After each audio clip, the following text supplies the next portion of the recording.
Campinas.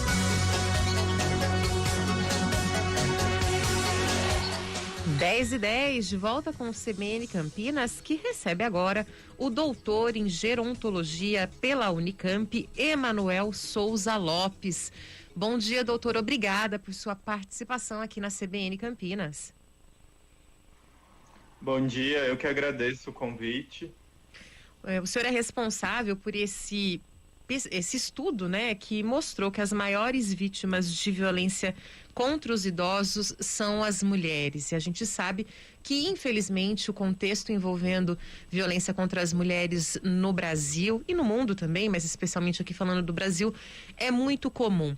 O que esse estudo vem mostrar, na verdade, reforça o aspecto de vulnerabilidade ao qual as mulheres, de forma especial, estão sendo submetidas, né, doutor? Exatamente.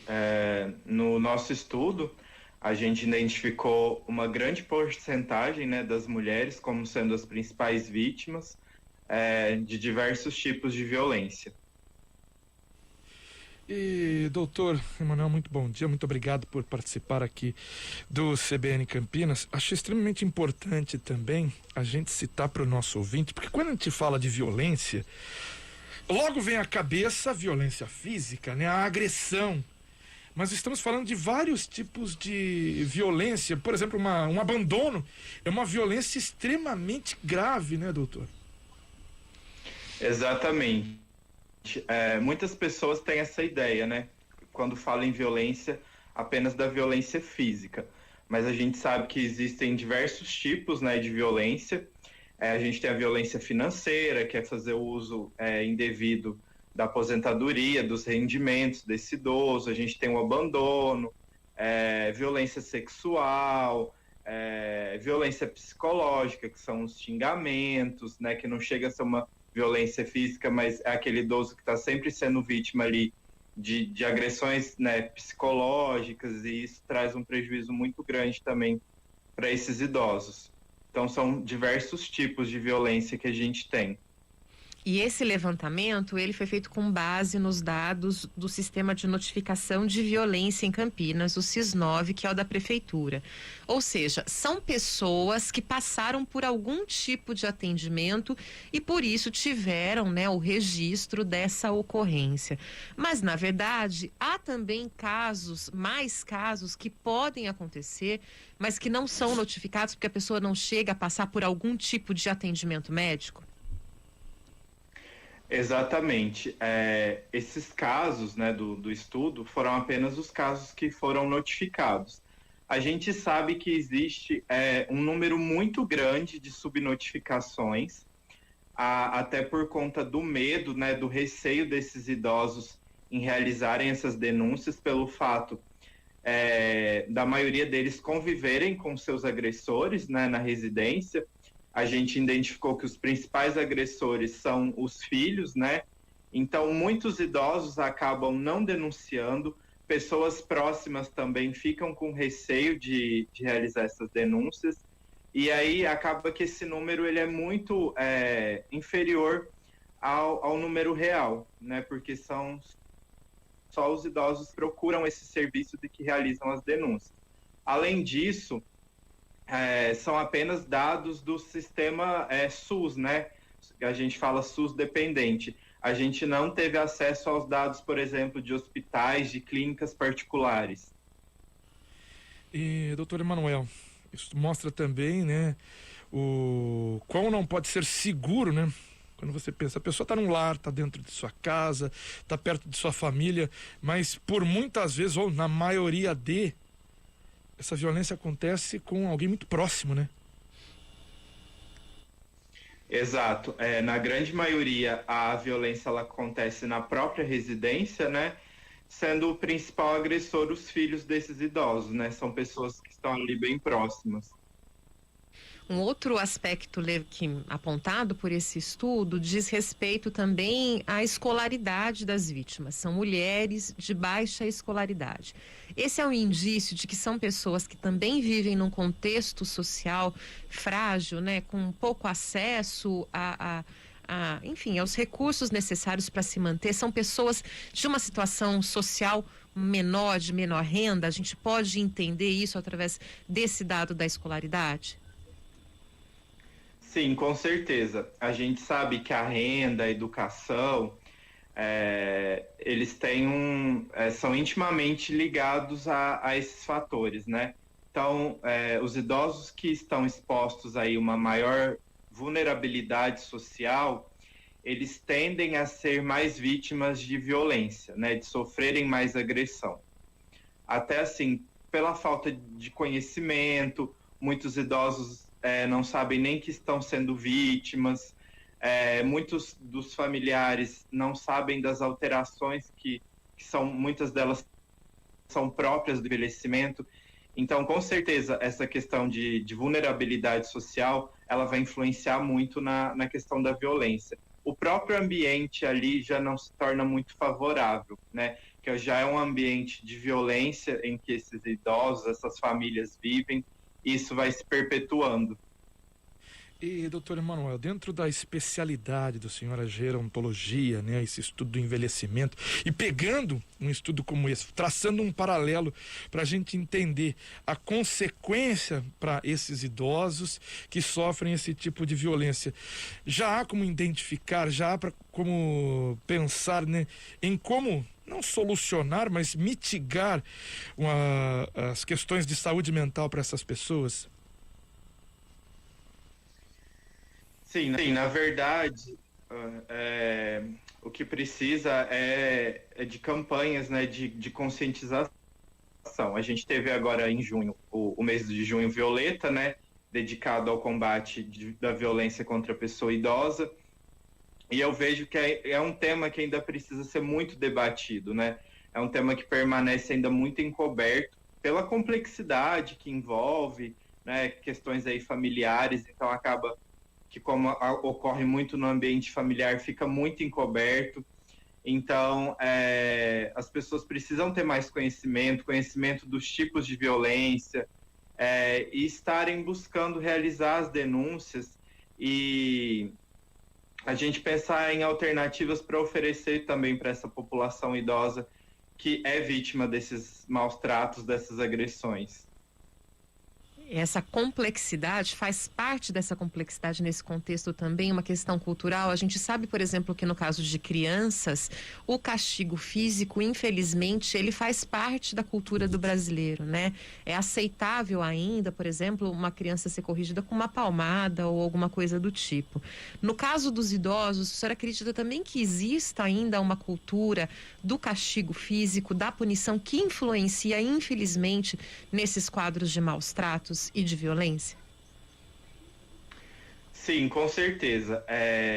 Existem muitas alterações, né, que são próprias aí do envelhecimento, principalmente alterações cognitivas. Então, muitas vezes esses idosos eles têm algumas reações por estarem, né, nesse processo aí de algum quadro de demência, alguma alteração cognitiva.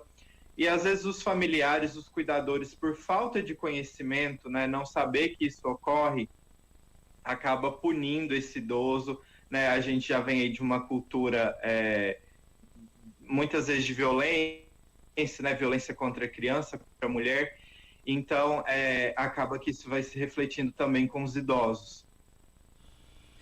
E, doutor, também passa por uma própria falta de preparo, como o senhor mesmo disse.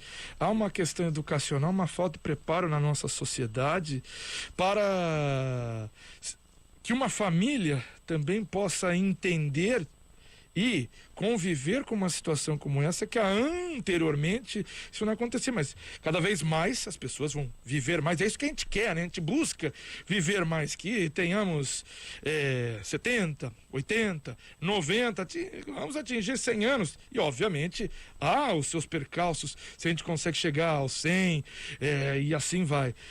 Há essa falta de preparo, essa falta de educação ainda para a gente conseguir entender tudo isso. Se a gente vai lá, maltrata uma criança, o que a gente vai fazer com o idoso, né? Com certeza. O Brasil vem passando por um processo muito acelerado, né, de envelhecimento da sua população. A gente tem notado até uma inversão da pirâmide etária. Então, está diminuindo o número de crianças e jovens e aumentando o número de idosos, aumentando a expectativa de vida. E o país não está preparado para esse envelhecimento rápido da sua população. Seja nos cuidados de saúde, né, de profissionais capacitados para lidar com essas alterações, com essas questões do envelhecimento, e a população também, de forma geral, não está preparada para isso, não tem conhecimento desse processo de envelhecimento, das alterações que vão ocorrer. A gente vive, né, numa sociedade consumista, onde o tempo todo o novo que é valorizado, e acaba que muitas vezes a pessoa idosa ela é muito menosprezada, é vista como alguém, né, pela sociedade que não tem mais serventia, que não é mais útil. Então, muitas pessoas têm essa visão de envelhecimento, que é doença, que é algo que não é bom. E então precisa de todo um trabalho de educação mesmo, né? Eu falo que desde da infância, né, no colégio, já começar a trabalhar com essas questões de envelhecimento, de levar isso para as crianças, para a gente tentar mudar aí essa mentalidade das pessoas. Falando sobre a falta de conhecimento, eu queria que o senhor explicasse um pouco sobre os tipos de violência que foram mapeados. Claro, tem a violência física, mas tem também as agressões psicológicas e financeiras. Até para as pessoas entenderem quais são esses tipos de violência, o que né, na verdade, quer dizer esse tipo de violência, para as pessoas até terem ciência se podem estar presenciando algum tipo de situação desse tipo. Quais são as diferenças, o que caracteriza cada uma delas? Certo. Bom, as principais são a violência física, né, que é a agressão mesmo, é aquele idoso que é vítima de tapas, né, às vezes é um idoso que usa óculos e tá com o óculos quebrado, tá com marcas pelo corpo, é um idoso que acaba se isolando, às vezes é um idoso que era muito comunicativo, que gostava de conversar, e às vezes perto do familiar que pratica essa agressão, ele fica mais quieto, ou ele nem gosta de ficar perto. A gente tem a violência psicológica, que é caracterizada pelos xingamentos. Então, muitos idosos, eles já estão assim, tão acostumados com isso, que eles já acham que é normal, né, receber esses xingamentos, ofensas. A gente tem a violência financeira, que é fazer uso indevido da aposentadoria desse idoso, né, da pensão. A gente sabe que muitos idosos vivem com os filhos, e às vezes os filhos, por esse cenário que a gente está passando, socioeconômico, perderam o emprego e acabam fazendo uso, né, desses rendimentos desses idosos. Temos também a violência sexual, que já é um caso mais difícil, né, de estar diagnosticando assim visivelmente, e o abandono, né, que é aquele familiar que acaba deixando de prestar assistência ao idoso, ou que acaba colocando esse idoso numa instituição de longa permanência, deixa de ofertar os cuidados de higiene, de alimentação para esse idoso.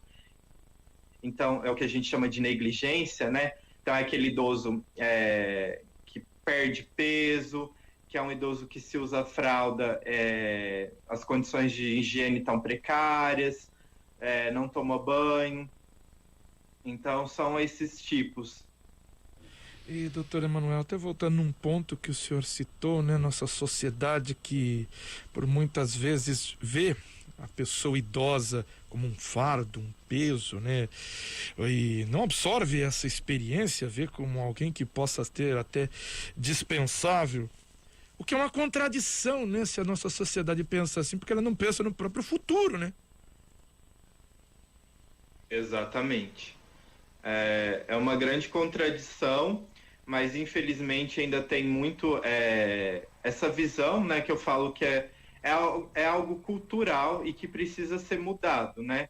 Então, por isso que entra muito a questão da educação, e aí a gente pensar principalmente nas crianças e nos jovens, de levar essa ideia de que o envelhecimento é algo que vai ocorrer com todo mundo e que tem sim, né, os seus benefícios, que esses idosos eles podem ser pessoas ativas, tanto financeiramente, culturalmente, né, que são pessoas que têm uma experiência aí de vida e que podem agregar muito. Então precisa urgentemente dessa mudança, né, de cultura, de educação. E até porque, embora esses dados sejam de Campinas, né, foram feitos com pessoas que passaram por atendimento na cidade de Campinas, mas a pesquisa reflete o cenário de todo o Brasil, né? A gente pode entender que, infelizmente, isso é uma situação que acontece em todo o país. Exato. O estudo ele foi realizado em Campinas, mas a gente viu até em revisões de literatura, em outros estudos realizados em outros municípios, que são bem similares, né? Nos outros lugares também as mulheres são as principais vítimas, com uma baixa escolaridade. Então, acaba que é um reflexo do que a gente está vivendo no Brasil e não só no município de Campinas. Emanuel Souza Lopes, doutor em gerontologia pela Unicamp, pesquisador da Faculdade de Ciências Médicas aqui da Universidade Estadual de Campinas. Muito obrigado pela entrevista, a gentileza aqui de atender a CBN Campinas. Eu que agradeço à Rádio CBN pelo convite e estou à disposição. Muito obrigado. Muito obrigado, são 10h27. A gente faz uma rápida pausa e daqui a pouco o repórter CBN.